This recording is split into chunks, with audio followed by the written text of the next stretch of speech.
The Foxconn factory in Guizhou occupies an area of 3,500 mu. It used to be a bustling production center, but now it is deserted. Looking around, there are only empty factory buildings and ruins, with the former glory gone.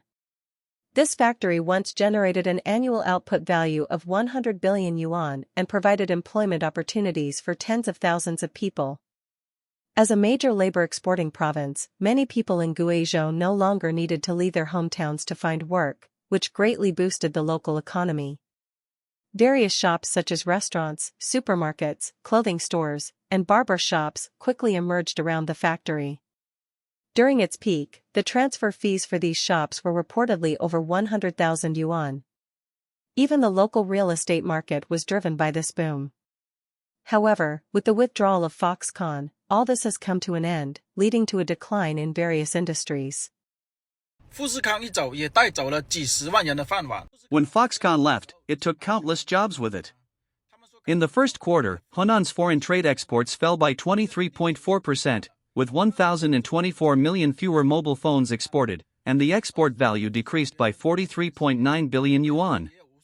Do you remember what some people in China said when Foxconn announced its departure?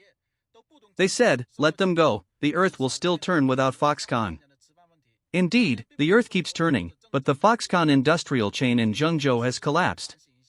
Not only do tens of thousands of Foxconn employees face unemployment, but their families, as well as surrounding industries such as catering, entertainment, services, and accommodation, are also affected to varying degrees. At least hundreds of thousands, even millions of people are facing livelihood issues. Of course, this doesn't mean that Hunan or Zhengzhou will collapse without Foxconn, but should we reflect on why we've come to this point? Some people say that principles cannot be compromised, but I don't understand. Has Foxconn really reached a point where it threatens national security? Can we come up with a win-win solution to keep them? After all, only stable employment can maintain social stability, and what's more important than the people's livelihood? The relocation of Foxconn has had far-reaching effects. The once busy canteen, which used to serve tens of thousands of people, now has fewer than 100 diners. In the past, people had to line up during lunch, and finding a seat could take several minutes, but now one can sit wherever they want. Netizens have expressed their thoughts and feelings. A friend from Zhengzhou mentioned that the Foxconn in Zhengzhou once employed 300,000 workers, and each worker could create jobs for 5 people. This means that one Foxconn could drive employment for 1,500,000 people. The canteen at Foxconn could accommodate 30,000 people at once, with an area of 50 mu, stretching as far as the eye could see. Now that Foxconn has moved away, these hundreds of thousands of people are uncertain where to find work. Online, it is said that the canteen at a certain Foxconn location needed to consume 60 tons of rice, 280 pigs, 1,200,000 eggs, 80,000 chickens, and 40 tons of vegetables daily. A former Foxconn employee once shared photos of the meals at the canteen. Today, let me show you the meals at Foxconn. Since I came to Foxconn, I've gained several pounds. When I arrived, I weighed 118 pounds, and now I'm at least over 120 pounds, mainly because the food here is so good. Take a look, here are the meat dishes, and over there are the vegetable dishes. They all look pretty good, right? This meal only cost me 10 yuan, plus I got a bowl of seaweed egg soup. Oh no, I'll probably gain another 2 pounds after eating this. It's likely because the food here is just too delicious. Look, these 2 slices of century egg cost only 1 yuan, and there's also braised chicken with potatoes, which is really tasty. After eating, I decided to weigh myself to see how much I weigh now. Oh no, it's 124 pounds, guys, is there something wrong with this scale?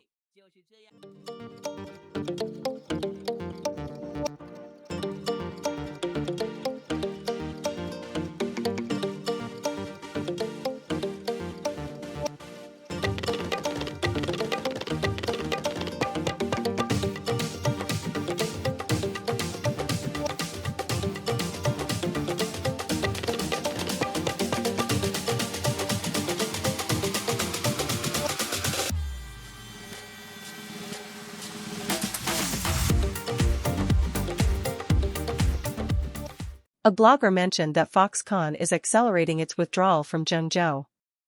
In the first quarter, Foxconn's export volume decreased by 58%, causing the entire export of Zhengzhou to drop by nearly 40%. Consequently, the import and export of Henan province also fell by 23%, resulting in the loss of its status as the top foreign trade province in central China. Zhengzhou Foxconn once employed hundreds of thousands of workers, but now these workers are uncertain where to find jobs. One netizen posted that their uncle became unemployed after returning from Foxconn and is now delivering food. Another netizen lamented that Foxconn never delayed wages and always paid overtime. A few years ago, mentioning Foxconn would bring complaints about it being a sweatshop that exploited workers. However, the situation has changed, and many now miss the days of working at Foxconn. Faced with increasing difficulties for young people in finding jobs, those experts who once criticized Foxconn are now silent. Netizens stated that after Foxconn's departure from Zhengzhou, not only Foxconn was hurt, but also the local economy and population. The employment impact is significant. 正前方的大门是富士康的大门，这条街是富士康的员工生活区。 It is now 7 o'clock in the evening, and the gate ahead is the entrance to Foxconn. This street used to be a bustling area for Foxconn employees, but now it is deserted. Take a look, all the shops are closed. This internet cafe here is a testament to the past prosperity. Across the street is Duanjia department store, but the fruit shop, the general store, and the snack shops are all closed now. The lit area over there is the exit of the dormitory area. Look at this street, which once had dozens of storefronts. Now, only a few shops selling fast food and steamed buns remain. The prosperity that Foxconn brought here is gone. The gate behind is the exit for Foxconn employees after work, and the entrance to the dormitory is ahead. Imagine this street and these shops 10 years ago. Every business would have been eager to set up shop here. Even spending tens of thousands of yuan to secure a storefront would have been worth it. How high were the rents back then? Now, all the shops are closed and abandoned. The whole street is empty, even though it's only a bit past 7 in the evening, which should be the busiest time. Now, let me take you to see the commercial complex here. This commercial complex is quite large and includes many apartment buildings. Look, even the convenience stores at the entrances are closed, with only one pharmacy and one fast food shop still open. 10 years ago, all these storefronts would have been rented, and the area would have been bustling, generating many jobs and boosting the local economy. Foxconn's presence led to the construction of numerous apartment buildings and residential areas here. Now, however, there is no one left. Truly, times have changed in unexpected ways. Shaojing in Shenzhen was once bustling due to Foxconn's presence, where even selling water could make a fortune. However, after Foxconn moved out, the streets became deserted, and the morning scenes of people lining up to buy breakfast and go to work disappeared. Foxconn established numerous manufacturing plants in China, producing phones for Apple. Nevertheless, it was frequently criticized by Chinese netizens. Now, Foxconn has announced increased investments in the Indian market, deciding to relocate all its high-end and low-end production lines from China. Foxconn's growth mirrors the rise of China's manufacturing industry. China's demographic dividend and low-cost advantage attracted many foreign investments, including Terrigo's. Hanhai Group, also known as Foxconn, established factories in places like Zhengzhou and Shenzhen, gradually becoming a global leader in electronic manufacturing services. However, in recent years, Huawei phones, with official support, have been leveraging patriotism, while Apple's sales in China have been declining due to the strained China-US relations. As Apple began focusing on developing the Indian market, Foxconn followed suit, starting to expand in India.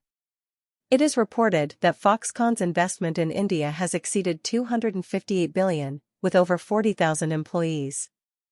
According to the plan, Foxconn's workforce in India will grow to 160,000 in the next 3 years, with an annual production of 20 million phones in India. Clearly, Foxconn aims to make India a second China. Additionally, Foxconn is actively building a chip production plant in India, essentially relocating its entire operations.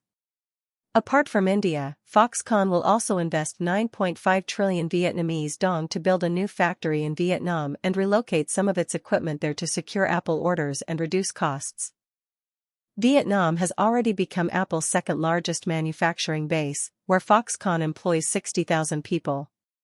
在10年之前，绝对是所有的商家必争之地。 The commercial street we are looking at now would have been a highly sought-after location for businesses 10 years ago. Not only does it have one of the world's largest manufacturing enterprises, but there are also residential complexes that have been handed over to the owners. Now, let's take a look at the overall environment of this commercial street after Foxconn's departure. This is a row of low-rise buildings, with shops on the ground floor. There aren't many shops operating here. This is a T-shaped intersection, and next to it is a 7-story residential complex. These buildings are very tall, and if they were fully occupied, the foot traffic would be considerable. The shops are at the base of the residential buildings. If you follow the camera inside, you will see a large manufacturing enterprise, which we will look at later. There are also mixed-use office and residential buildings and leisure areas that are either under construction or completed. This street is the commercial area of the Foxconn living quarters. The freezer at the entrance is already empty, and the convenience store has moved out. Almost all the storefronts are vacant, with both sides being empty. From a bustling business hub to desolation. There is a handmade crafts store and a pharmacy here, but not many shops are open. Only a Huang Men chicken rice restaurant and a barbershop remain, mainly serving fast food. The Aliang spicy hot pot restaurant and similar stores have all moved out. There is still a convenience store and a fast food restaurant, but the others are closed. This convenience store doesn't even turn on its lights during the day, showing that there are barely any customers. It feels like this place is no longer the Foxconn living quarters. The convenience stores, department stores, and fruit shops have all closed, and the inside is dark. Across the street, there are a few fast food restaurants. In front of us is the factory gate. It is hard to imagine that these shops were established to cater to the traffic from Foxconn, and now they have ended up like this. When Apple leaves China, and when Foxconn leaves many of our areas, facing the issues of massive unemployment and economic decline or even collapse, what will the future hold?